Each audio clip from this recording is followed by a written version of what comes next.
Here's a question that I think keeps a lot of us up at night, whether we want to admit it or not. It just sits right at the center of our lives. Do you control your money, or does the need for money control you? It sounds like some kind of philosophical riddle, doesn't it? Yeah. But for most people, the answer is, well, it's brutally practical. And if we're being really honest with ourselves, most of us fall into that second category. We structure our entire existence, where we live, when we wake up, what we tolerate from our bosses, all around the need for that next paycheck. Exactly. And that feeling of being on a treadmill is why today we are doing a deep dive into a source that has, I mean, arguably done more to shake up that dynamic than almost any other book. We aren't looking at market trends or tech stocks today. We are looking at a really detailed, critical review of Rich Dad Poor Dad by Robert T. Kiyosaki. Oh, this is a classic. But what's fascinating about the source material we have is that it doesn't just, praise the book blindly. It's a really balanced, almost surgical look at what the book gets right, where it might be a little shaky, and why it's still being talked about decades later. Right. And before we get into the nuts and bolts, we need to set the mission for this deep dive. Because if you're tuning in hoping for us to give you a hot stock tip, you are definitely in the wrong place. Completely. And honestly, if you read Rich Dad, Poor Dad looking for that, you'd be disappointed too. So if this isn't an investment manual, what are we actually dealing with? What is the mission of this source? Think of it as a software update for your brain. The source material really emphasizes that this is not a technical manual. It's a book about unlearning. It's about challenging these deeply held beliefs we all have about security, education, and what we even define as wealth. Unlearning is a really good way to put it, because when you look at the core narrative, the hook that really grabs people, it's right there in the title. Rich Dad, Poor Dad. It sounds like a parable. It does, but the source notes it's based on the author's actual life. And the contrast between these two figures is really the engine that drives the whole philosophy. You have the poor dad and the rich dad, and those labels they're provocative on purpose. Let's start with Poor Dad. Now, based on the source, this is his biological father. And here is where it gets really interesting. When he calls him Poor Dad, he isn't saying the man was, like, destitute, right? Not at all. In fact, this is what trips people up. The source highlights that his biological father was highly educated. We're talking PhD level. He held a government job. He was respected. He was intelligent. He did everything the traditional script tells us to do. Go to school, get good grades, get a safe job. That sounds like the advice most of us got from our parents. It's the default setting for success. Precisely. But here is the irony and the tragedy that the source points out. Despite all that education, despite the PhD and the hard work, he struggled financially his entire life. That's why he's labeled Poor Dad. So he's Poor Dad, not because he didn't earn money, but because of his relationship with it. Exactly. He was trapped in the cycle of working for money. He viewed money as something you earn by trading your time. He valued job security above everything, above financial freedom. And then we have Rich Dad. Who was he? Rich Dad was his friend's father. And the contrast here is sharp. This man was not highly educated in the traditional sense. He didn't have the fancy degrees. The source mentions he never even finished the 8th grade. But he eventually became one of the richest men in Hawaii. Wow. So one dad with the PhD struggles to pay bills, and one who dropped out of middle school builds an empire. That is a pretty stark comparison. Right. And the source makes it so clear that the conflict wasn't about their IQs or their starting salaries. It was about their mindset. The poor dad played it safe to avoid losing. The rich dad managed risk to win. That sounds a bit like a motivational poster, though. Play to win. What does that actually mean here? It comes down to risk management versus risk avoidance. The educated dad was terrified of financial ruin, so he clung to security. The rich dad understood that security is an illusion. He focused on opportunity. But the biggest difference, and this leads us to the most famous concept in the entire book, is how they defined value. Oh, I know exactly where you're going. The definition of assets versus liabilities. This is the part that usually makes people stop and argue. It's a concept that makes accountants scream, but it's a concept that the source argues makes people rich. Oh, let's look at how the source defines these. Because, in a standard accounting class, an asset is just something you own that has value. My car is an asset. My house is an asset. Right. That's the traditional balance sheet definition. Kiyosaki just throws that out the window. He simplifies it all down to cash flow. Which is much easier to understand, honestly. According to the source, the definition is just brutally simple. An asset is something that puts money into your pocket. And a liability. A liability is anything that takes money out of your pocket. That's it. No depreciation schedules or amortization. Nope. It doesn't matter what the appraisal says. It matters which direction the cash is flowing. Okay, so let's apply this. If I own a rental property and I get a check every month after expenses, that's an asset. Money in your pocket. Asset. If you own a stock that pays a dividend. Asset. But here is the aha moment and the trap that the source says so many people fall into. The book argues that your house, your personal home, is not an asset, it's a liability. And that is where people get angry.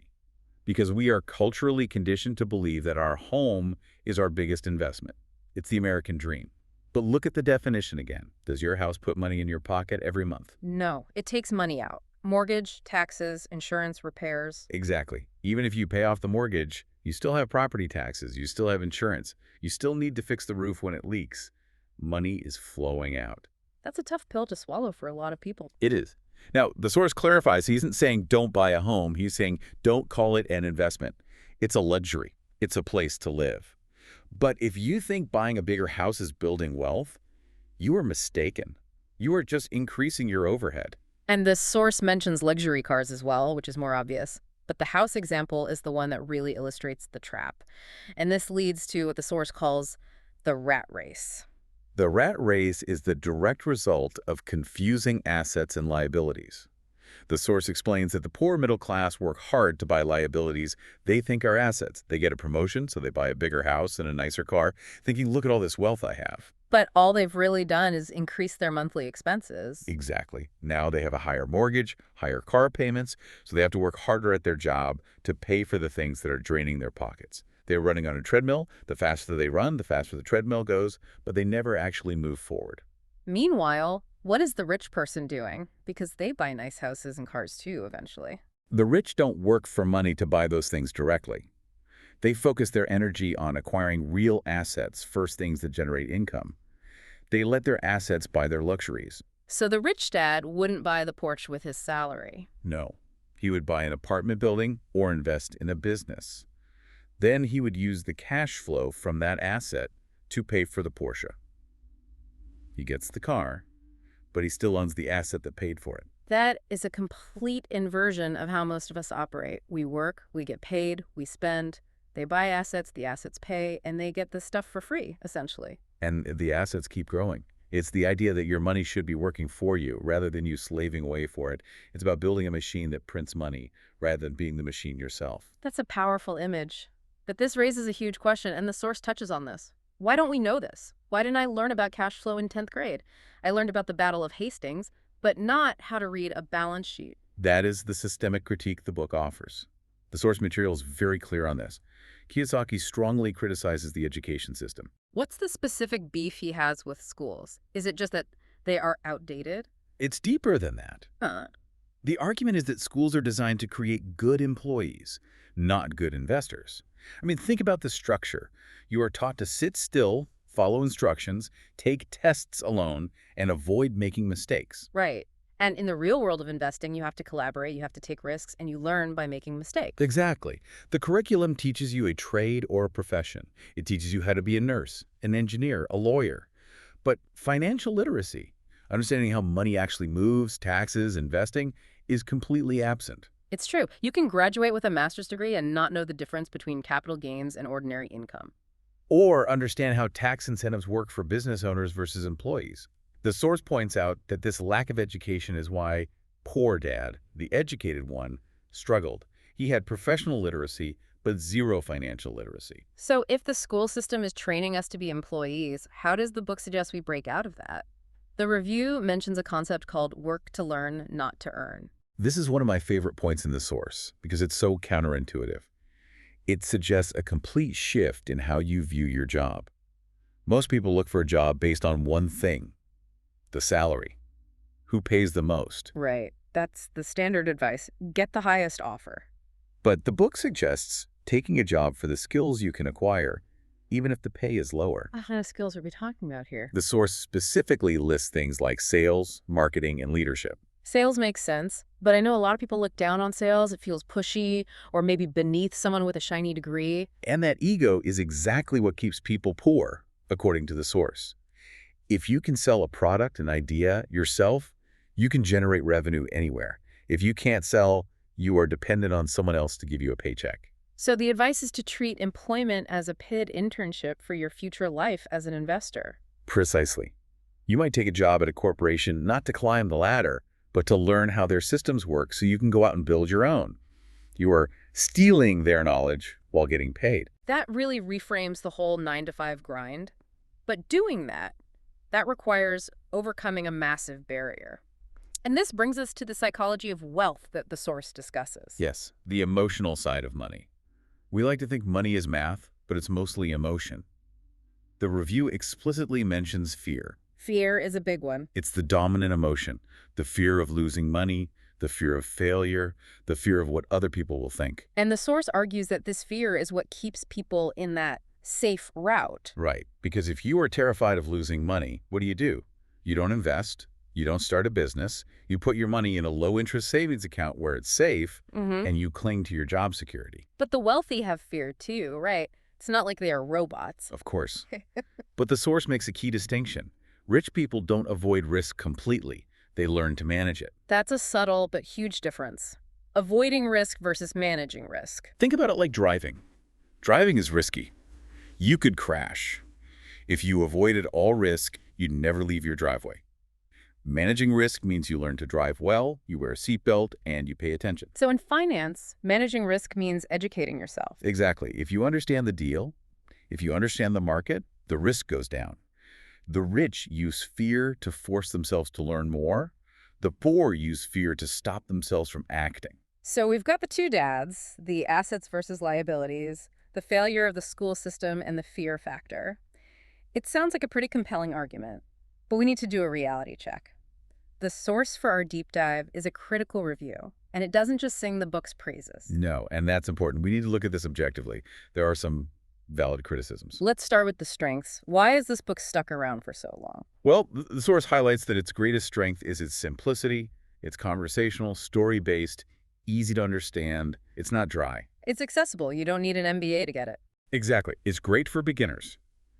But its biggest strength, according to the review, is the motivation. It's a mindset book. It gives you permission to think differently. Okay, but what about the weaknesses? Where does the source say the book falls short? The critique is quite valid. First, it lacks technical detail. It tells you to invest, but it doesn't really give you a step-by-step guide on how. So you finish the book, you're pumped up, and you have no idea what to do next. Right. It's the why, not the how. It won't teach you how to analyze a stock or underwrite a real estate deal. And what about the risk factor? Yes. Critics argue that some of the advice can be very risky if followed blindly. For example, the book talks a lot about leverage using debt to buy assets. That works great when the market is going up. But if the market crashes? If you don't know what you're doing, leverage can wipe you out. A novice reader might not understand that nuance. I also saw the source mention that there's debate about whether Rich Dad was even a real person. That's a long-standing controversy. Kiyosaki has been vague. The source suggests he is likely a composite character, a mixture of different mentors. Does that matter? To the philosophy, no. A parable can be true, even if the characters are fictional. But it does mean you should take the specific anecdotes with a grain of salt. And the writing style? Repetitive.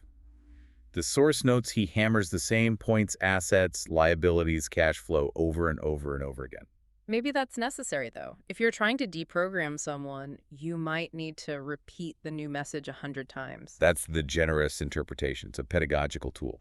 So the verdict is essentially it's a fantastic spark, but it's not the whole fire. Exactly. If you treat it as a starting point, it's fantastic. If you treat it as the finish line, you're in trouble. So what does this all mean for the listener right now who maybe just realized their car is a liability and they're feeling a little defensive? It means you have a choice in how you view your financial life. You don't have to quit your job tomorrow, but you can start changing the goal. Instead of just working to pay the bills, you start thinking about how to build that first asset. Exactly. Maybe you start reading about real estate. Maybe you start a side business.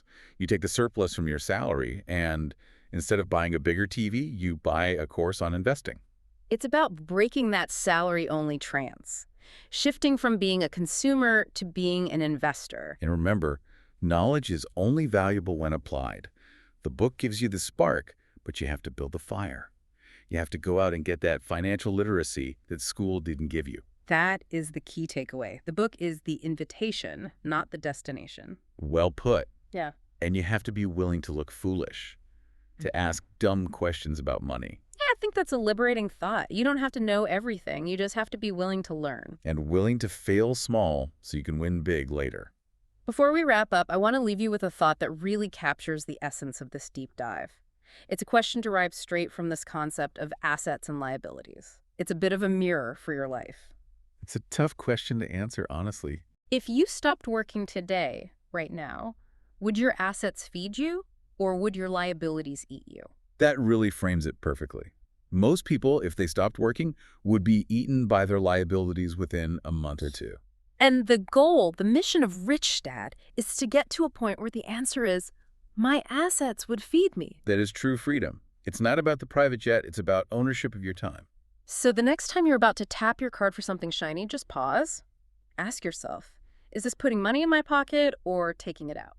Thanks for diving in with us. Keep learning.